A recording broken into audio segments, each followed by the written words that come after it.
Hello, thank you for having me. I'm Hamish. I'm here to talk to you about n2n VPN. But before I start, I just want to thank my company for giving me the time to, donating the time for me to be here. So I'm happy to talk about my company, but that's not what this talk is about. And this is my private project, nothing to do with work. So what is n2n?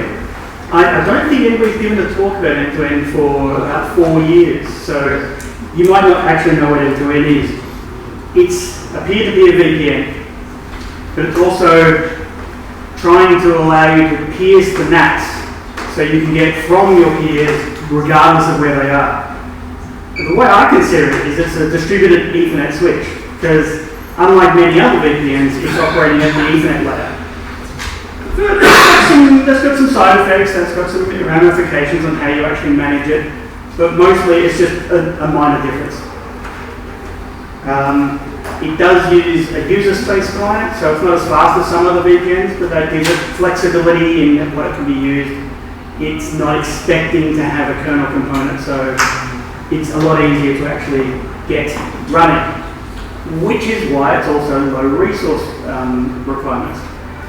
So it can run on your router, it can run on various different operating systems as well. We've got it easily running on both Windows and Linux. It doesn't run very well on modern Apples because of the fact that it's a layer 2 VPN, and Apple doesn't like that. But that's not a problem for today.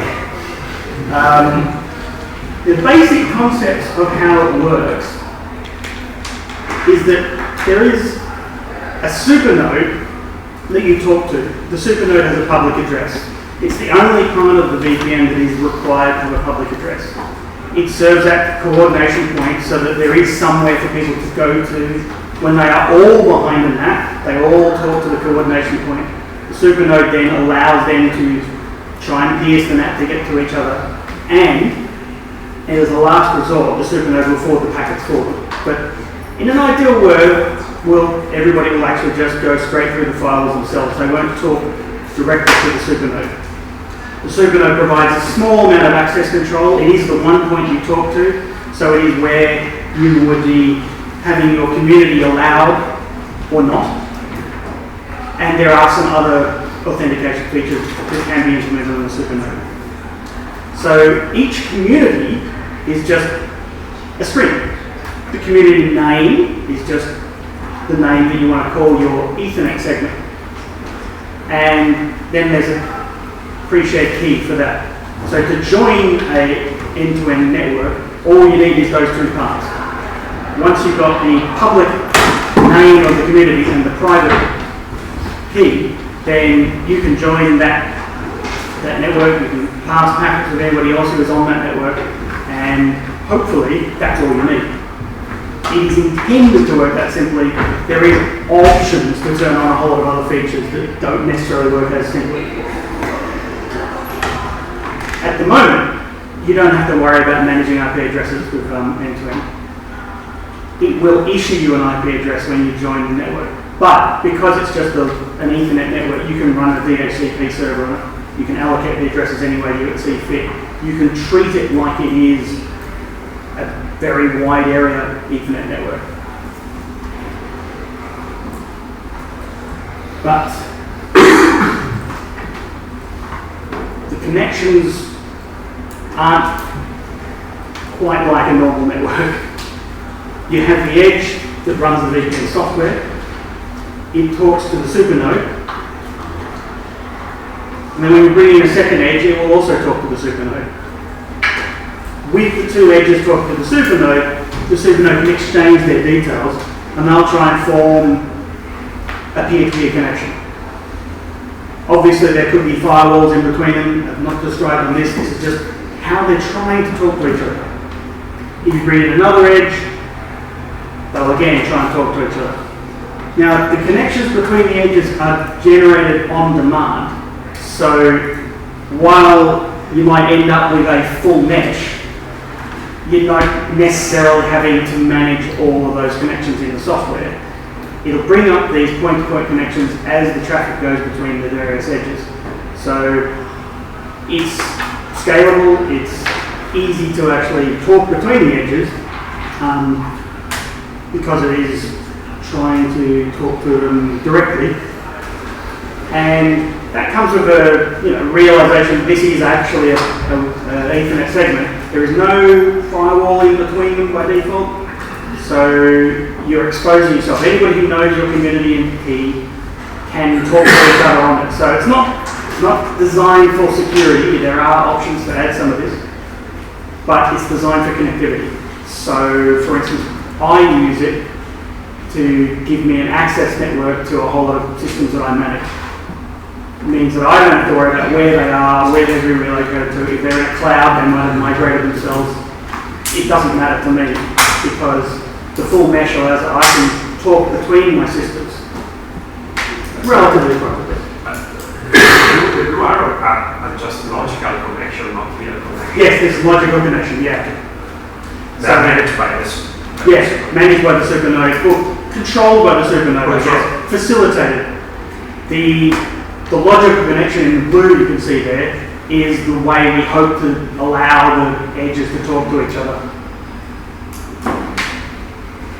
You can also have, for redundancy or for distribution, you can have multiple supernodes, and every now and again the edges will determine that they should talk to a different supernode, at which point you have the rebalancing of the network so that they talk to the supernode. So you end up with kind of two different networks going on. You have your network of supernodes, which are organizing amongst themselves to do the control, and your network of edges, which are actually doing the packets that are part of the VPN.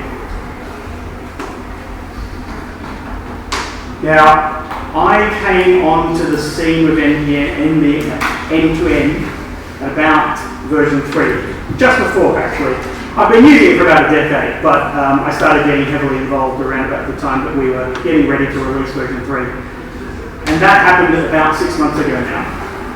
So what we brought in with version 3 are the new features that I thought were worth mentioning here. The actual having of that second network of the supernodes, they can have a federated network is what we've called it, of the supernodes to talk to each other. So you can have, like I said, balancing for redundancy and resiliency, or various other options are possible. We've implemented two of them. You can balance by load, which is the default, or you can balance by latency. It is intended to be a pluggable part of the code, but there is no other options yet. And I can think of a couple of other reasons you might want to rebalance. And that's one of the future areas that we're going to look at.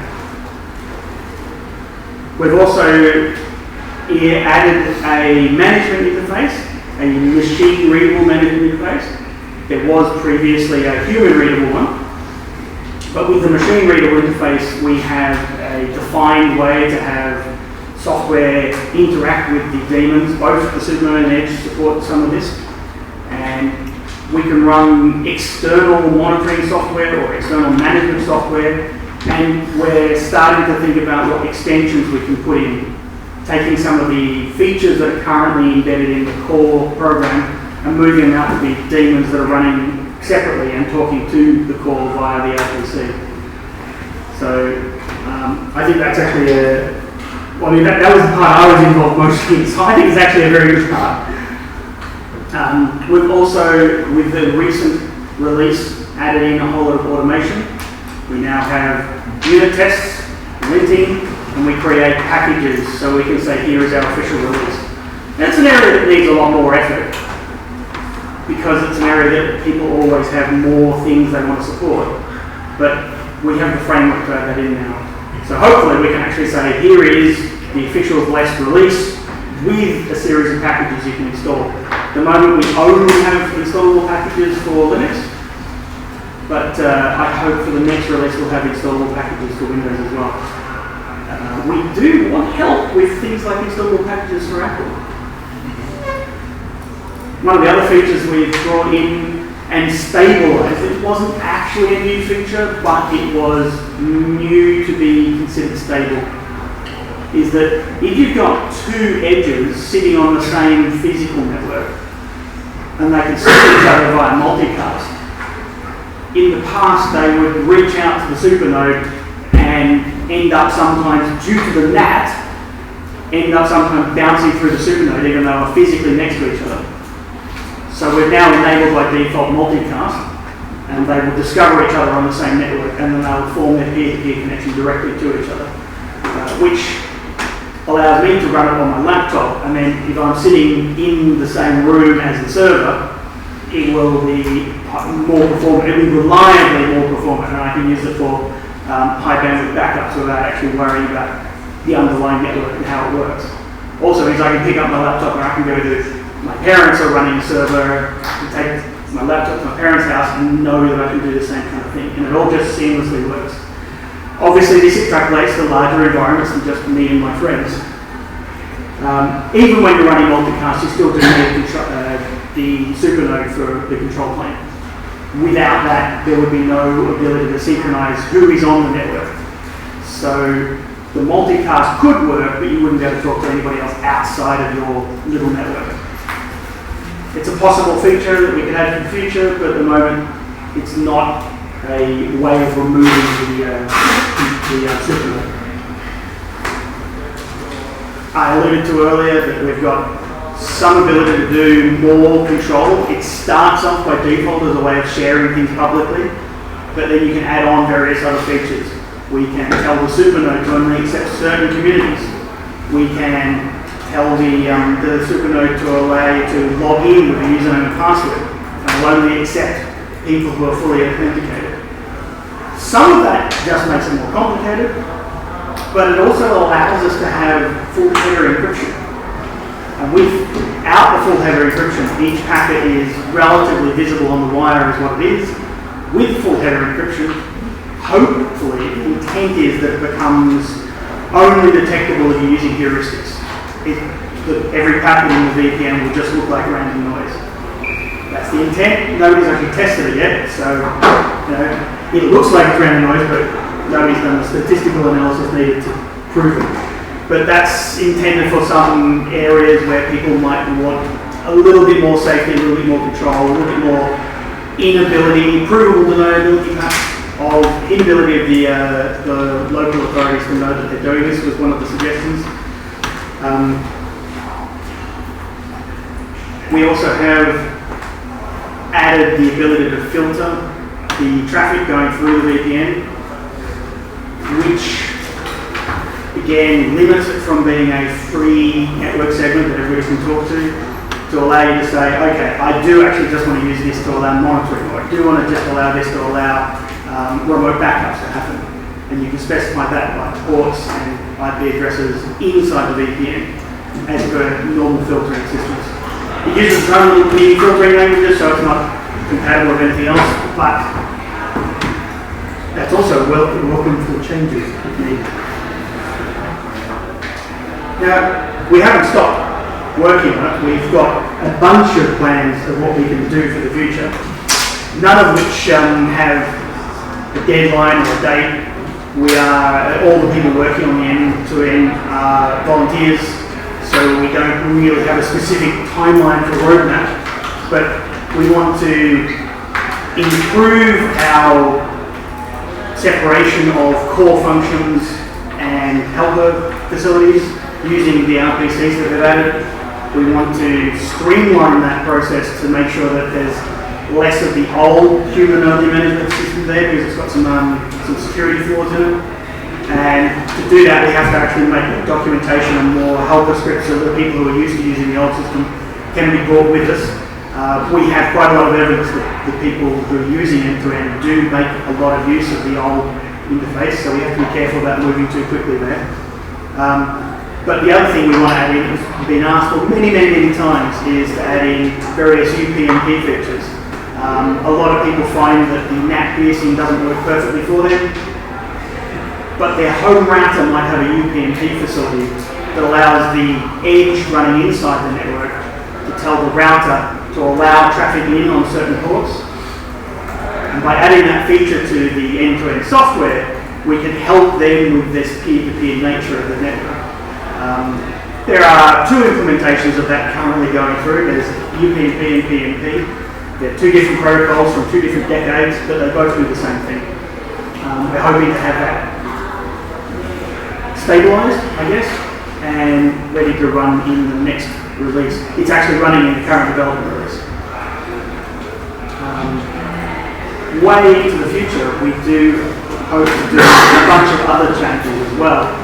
We're hoping to merge the two daemons into one, which means that we might be able to dynamically associate which things are running a supernode, which would help us to remove that requirement to have a supernode into the network. That will just dynamically promote themselves to being one if they notice that they are reachable, that they are able to get through the NAT.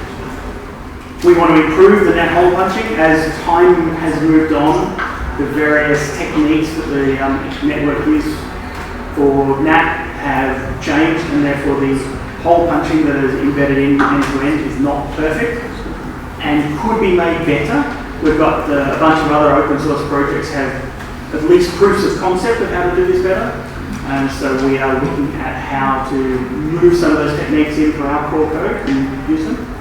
And that kind of folds into, once we've got a better understanding of how the NAT environment is, we might have a discovery of which zones people are in, and that again folds into the having supernodes be automatically assignable, because we could detect you're in multiple different NAT zones, assign a supernode for this zone, and end up with a tree structure of how the network is populated. This has no code, but we've talked about it extensively on our chat channel about how we could and could not provide a future where there is a lot more dynamic nature to the network. And of course there's the more packaging, more testing, more tools to help people actually deploy it. I haven't got more documentation there, that's missing me, I should have added that. We do have a fairly substantial amount of documentation, but we don't have the right documentation for a new startup, which is something that we realise as we get more people starting to use the network. They always end up with a very similar set of questions, so we need to actually have improvements in that area as well. I think I've rushed through my slides really quickly. In summary, we've been running this end-to-end software for about, I think the first release was 2008, was it? And it's got packages in various operating systems all ready to go. It's got a history of relative stability, and we're hoping to bring more stability to it. And we want to make it more accessible to everybody, both by expanding on what features it can have, and by providing it with more simple defaults and more simple options, so that out of the box it is just a way of sharing your connectivity with other people. Sharing access to your system, not connectivity, I guess, with other people. And hopefully some of you will be interested enough to come and have a chat to me. I'd love to hear from you if you've got a use case for it, or if you've got something that doesn't currently work and that we can try and work out a way better of doing it. And obviously, as like I said, we're all volunteers. Patch is welcome. We'd love to see your help as well.